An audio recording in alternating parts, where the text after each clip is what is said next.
বাড়ির পাশের মানুষের ট্রেন মিস করে সেরকম ব্যাপার হয়ে গেছে। আমার বাড়ির পাশে রয়েছে, আজকে কাজের সোর্সে বেরিয়েছি, এদিকে পেয়ে গেলাম সেই ভাইরাল ফুলের সাম্রাজ্য চাপড়ায়। এখানে মানুষের ফুল আর বাজারে নিয়ে যেতে হয় না, এখানে এই যে ফুল বিক্রি হচ্ছে দেখে অবাক কাণ্ড।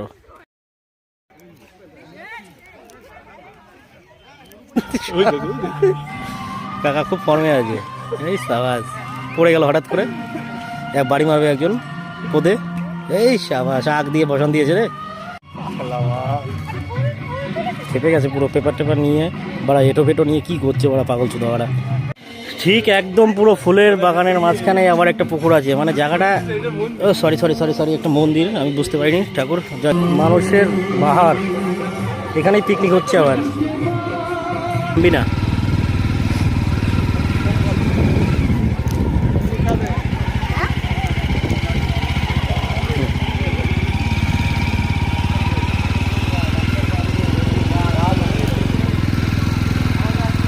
তোরা কত, তোরা ফুলের তোরা কত?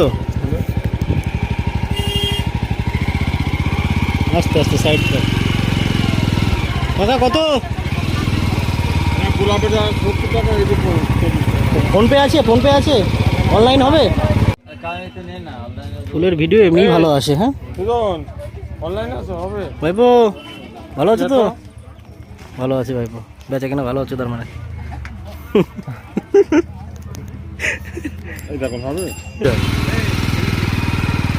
একটা জায়গা ফেমাস হওয়া মানে সাধারণ মানুষের অনেক উপকার, উপার্জন থেকে শুরু করে এভরিথিং।